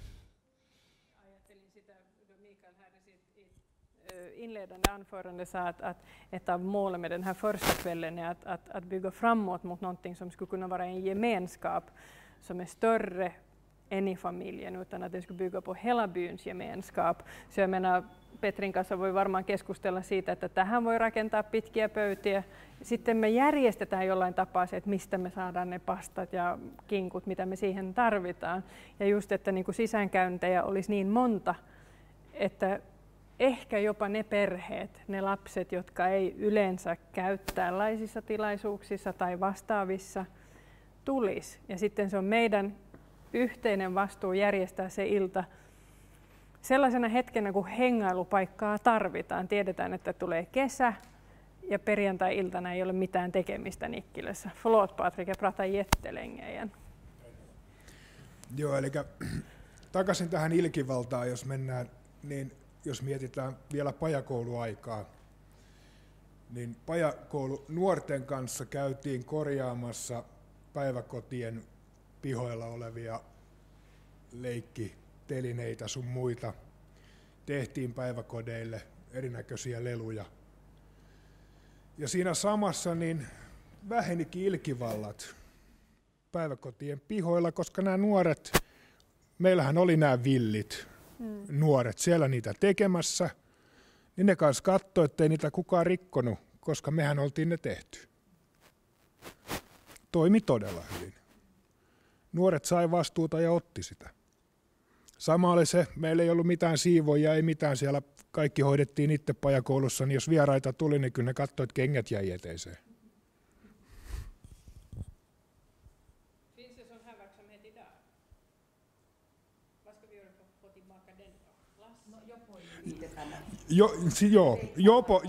Joustava perusopetus on tänä päivänä, mikä on ajettu vähän samaan tyyliin kuin pajakoulu oli aikoinaan, paitsi että ei ne tee samalla tavalla. Ja sittenhän se on muuttunut tässä näiden vuosien varrella myös koulussa, että ennen jos oppilas rikkoi jotain, niin mehän laitettiin se oppilas korjaamaan se. Tai niin, maksamaan. Niin, ei vaan joo, mutta siis tänä päivänä sä et saa, se on alentavaa. Vanhemmat maksaa sen. Ei sen oppilas voi sitä korjata. Mutta nämä on näitä mun mielestä tärkeitä asioita, mihin pitäisi niinku saada pientä muutosta. Ja det här, Lassi, onko tämä joku, jossa risteys voisi ottaa aktiivisemman roolin? Joo. Mutta? No tietysti niin kuin mielellään tekisi yhteistyössä koulujen kanssa, miksei just näiden jopoluokkien kanssa ja kaikkien muidenkin järjestöjen kanssa, että joo, ihan mielellään tämmöiseen yhteistyöhön, että nämä on aina tervetulleita. Et en halua missään nimessä lähteä niin kuin tämmöistä asiaa niin kuin kieltämään, mutta että meidän volyymi ei ehkä riitä siihen, että me lähdetään yksin tätä hoitaan, tai sitten, että meidän paja hoitaa yksin, että yhteistyössä muiden kanssa, niin totta kai. Det ska säkert gå att lösa, Mikael. Vi hittar nog pengar, 150 till 200 000 finns ju att spara på det här, bara vi får liksom stopp på det. Ta mikrofonen bara. Joo, ja jos vielä jatketaan niin kuin näiden nuorten kannalta, kun mietitään niin kuin ne päiväkodin tädit, niin ne jos jotkut osaa oikeasti ottaa nämä nuoret. Et nuori, joka ei välttämättä oikein mitään enää uskaltanut tehdä, ja sitten ollaan saatu se tekemään joku hyvin yksinkertainen vaikka lumiaura näille pienille lapsille. Ja tämä nuori pääsee itse viemään sen sinne päiväkotiin, ja ne tädit äijät voivottelee, että kuinka hieno se on, ja siinä paljon näkee, että mitä se nuori saa siitä. Ja miten paljon ne pienet päiväkotilapset ihailevat tätä ihmistä, joka on sen tehnyt. Kyllä. Men det här är också en intressant sak som man kan lösa det kanske via matlagning, men det här är ju också, matlagning kan inte och ska inte intressera alla. Men vi hade här en farmorförälder till många barnbarn.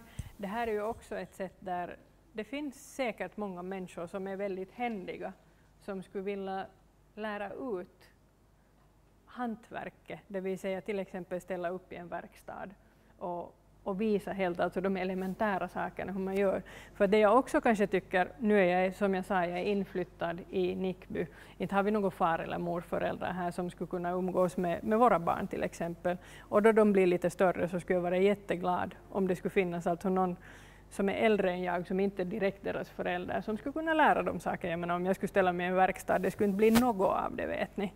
Men som de skulle kunna lära sig av någon annan. Så det här är väl igen det här liksom sökande efter frivilliga personer som på sin fritid av ren pur glädje för att någon är intresserad av att lära sig saker skulle göra det. Jag tror att det till och med skulle vara möjligt, men till få de här unga som skulle behöva få det, till få dem dit tror jag har vi större problem. Kan vi få någon sån där direkt linje från er att ni skickar de här som eventuellt har haft sönder någonting lite direkt till farbror Gustav som ska lära dig att göra nu en snöplog? Finns den möjligheten? Ge mikrofonen vidare bara. Nu ska vi åtminstone försöka. Och nu är det ju liksom som jag sa så det är inte på det viset. Det är med de här medlen som vi försöker också att vi försöker få den unga eller barnet att få kontakt med någon vuxen, också då familjen. Så vi använder ju oss av stödpersoner, stödfamiljer. Och vi har faktiskt brist på dem också. Ja, jag skulle just säga låta papper cirkulera. Ja, så, och sen du skulle Mario säkert du vet mera om MLLs den här vad heter den här verksamheten? Perhekummi, familjefadder säkert. Just det, jag borde också veta. Jag fick bara i huvudet varamummi. Vad heter det på riktigt? Ja, men absolut. Ja. Jag ska köpa iväg med mikrofonen igen. Förlåt, jag kommer här nu. Jutta, har du bett om ordet? Varsågod. Jag ska gå bort till bild bara. Joo, mä haluaisin vielä sen asian sanoa, kun mun mielestä tässä on koko ajan puhuttu aika paljon siitä, että mikä on kaikkein olennaisinta, niin olisi se, että ihminen löytäisi tykkäämistä toisia lapsia kohtaan, eikö niin? Eli se, mitä sä puhuit tuossa noin, että että mistä se johtuu. Mäkin eilen tarjosin ruokaa 3 sijasta 6, ja kun mä kattelin niitä 3 vierasta lasta, niin mä mietin, että mistä se johtuu, että kun ei noista pysty tykkäämään niin paljon kuin omista lapsista. Ja sen takia mä oikeastaan tänne tulin. Mä tulin niin kuin vähän tutkailemaan ihan itseni takia, että mikä se on, että se niin kuin yhteisistä asioista välittäminen ja muiden lapsista välittäminen ei tule ihan luonnostaan. Että siihen tarvitaan joku kokemus, joku semmoinen nytkähdys johonkin suuntaan. Mä tajun, että tässä paneelissa on nyt ihmisiä, jotka on sen nytkähdyksen kokenut. Et teillä on joku semmoinen kokemus taustalla, mikä on saanut teidät välittämään semmoisista ihmisistä, joita te ette tunne. Ja mä mietin, että mä mietin näitä asioita paljon, niin mietin, että miten me voidaan ihmisiä auttaa laajemmassa mittakaavassa kokemaan tämä sama juttu. Koska siinä on se muutosvoima, joka ei auta pelkästään Sipoota, vaan koko Suomea.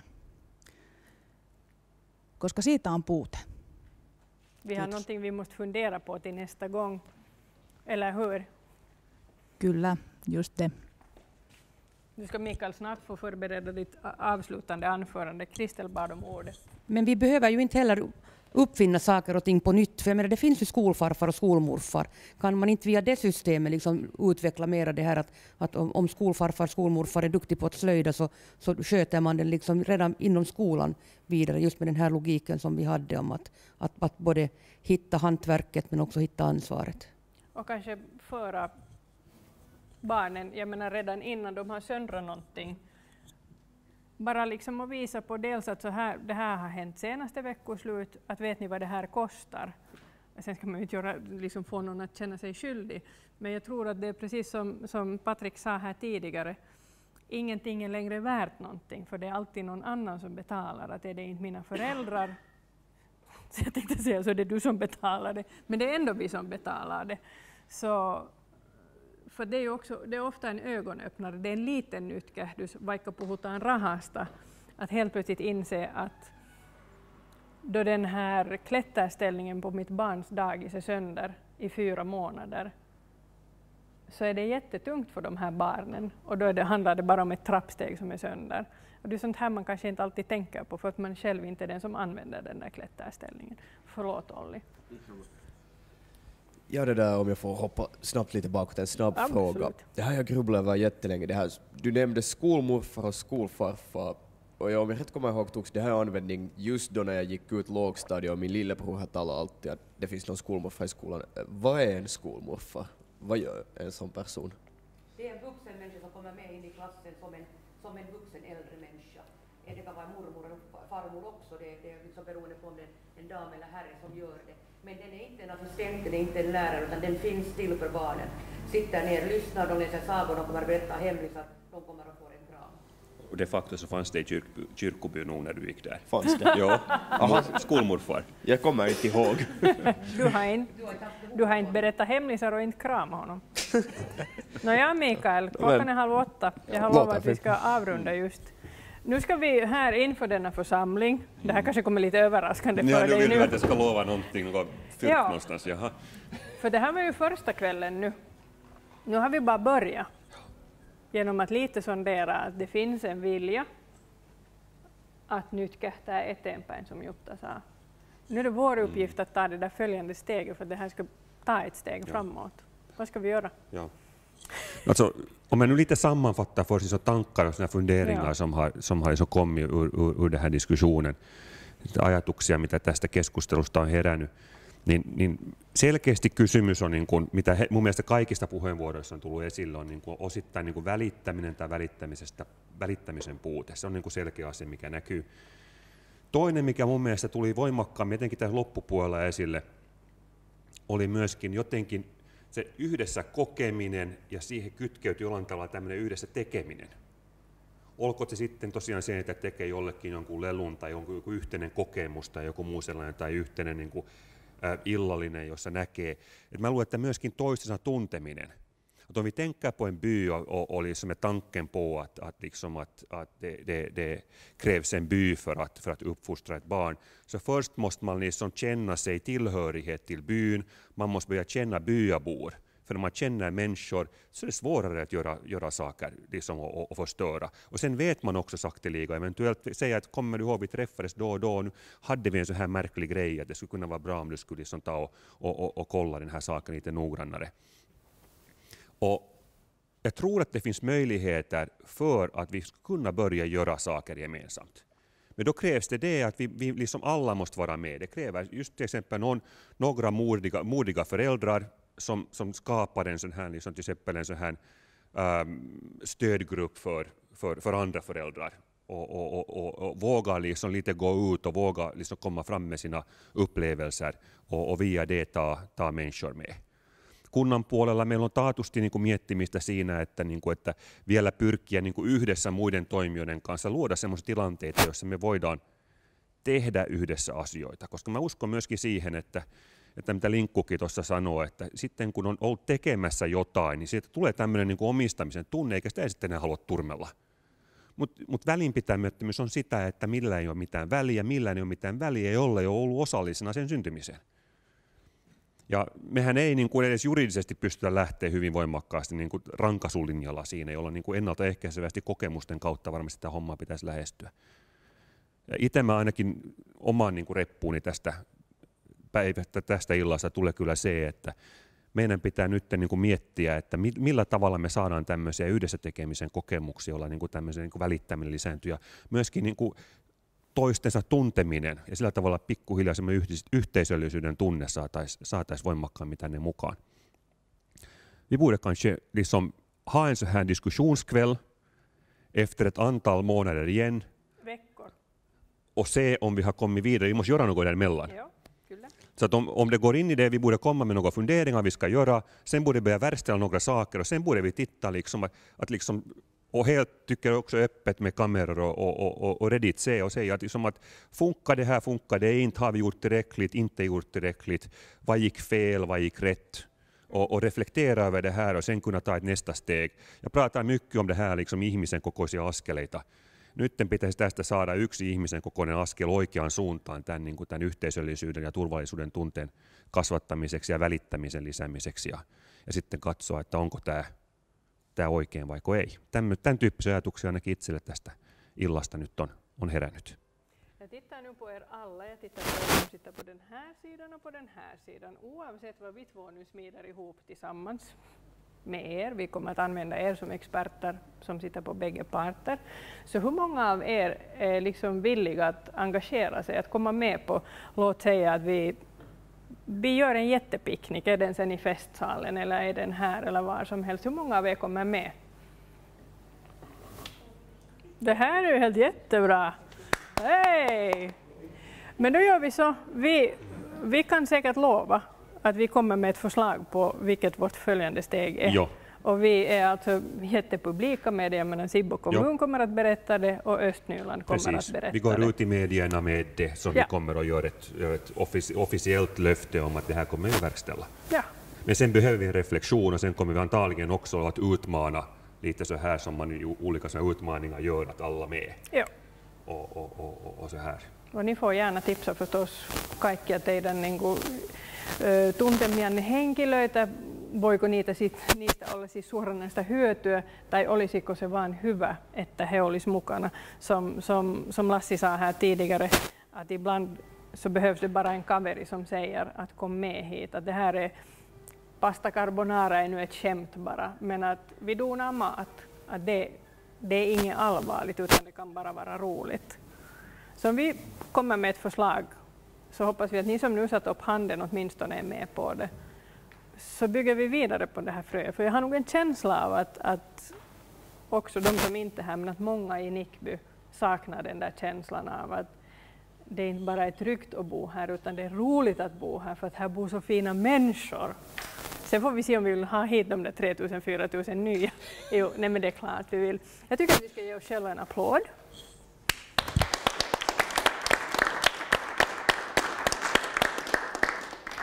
Tack så mycket för att ni kom. Tack för att ni ställde upp. Det var jättehyggligt. För min del också 1000 tack och 1000 kiitokset ja toivotan hyvää illan jatkoa.